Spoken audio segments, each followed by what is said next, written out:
আমি ঘুমের পাগল, আই আর ঘুমাই, খাইছি সব, কোনো খাবার মিস নাই।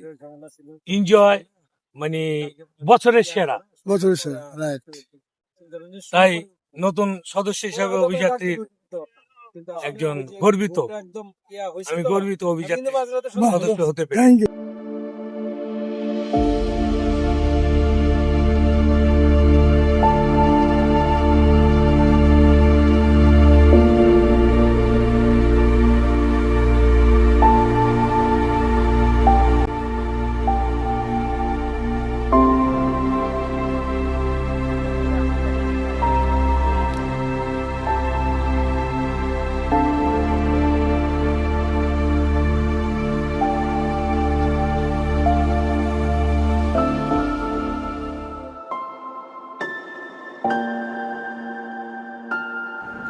নদী ও সাগরের মিলনস্থলে দাঁড়িয়ে সবাইকে জানাই শুভেচ্ছা।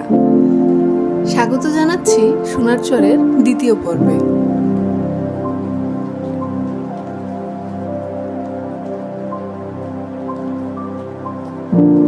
দূর দিগন্তে স্বচ্ছ বালির সৈকত, সাগরের নীল জলরাশি, তার মাঝে পাখিদের অবাধ বিচরণ, এ সবই যেন স্বাধীনতার জীবন্ত প্রতিচ্ছবি।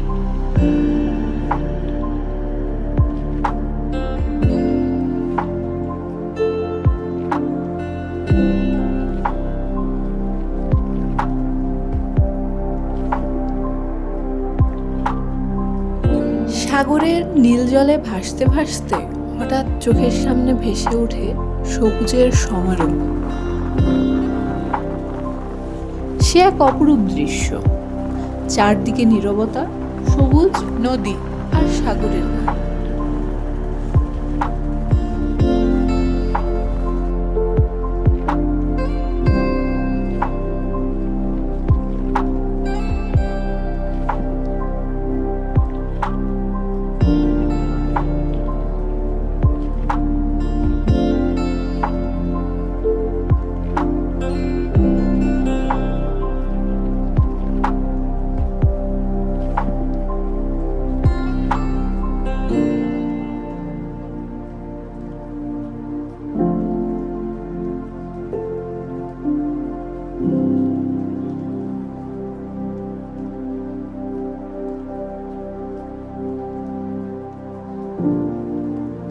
হঠাৎ বাঘের পরে দেখা মেলে কোনো এক নাম না জানা সোনারচরের সোনালী সমুদ্র সৈকতের।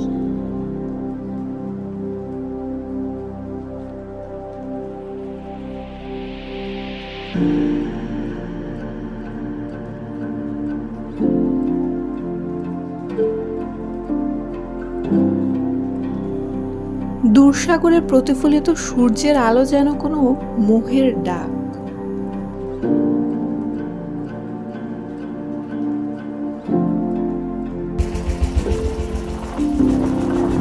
শান্ত দেখি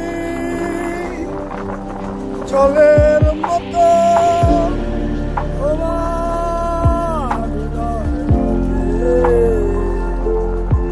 যে ভেঙে দিয়ে গেল।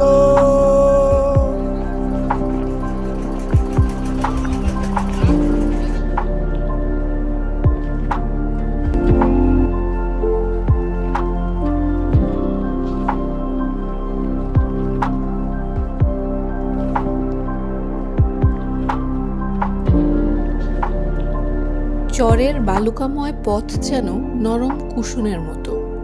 প্রতিটি পদক্ষেপে মনে হয় প্রকৃতির সাথে আমাদের নতুন এক বন্ধন তৈরি হচ্ছে।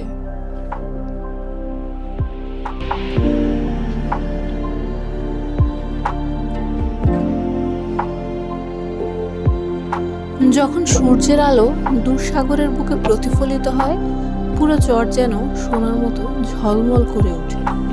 সোনারচরে দাঁড়িয়ে মনে হলো জীবন আসলে মুহূর্তের সমষ্টি। এটা শুধু একটি ভ্রমণ নয়, বরং প্রকৃতির সাথে মিশে থাকার এক অমূল্য সুযোগ, যা আমরা লুফে নিয়েছি।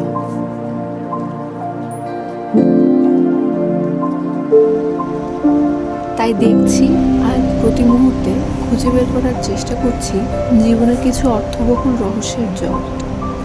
পারবো কি যাপিত জীবন দিয়ে এই পুরোটা জট উদ্ঘাটন করতে? আজ এ পর্যন্তই, দেখা হবে পরের পর্বে। ধন্যবাদ।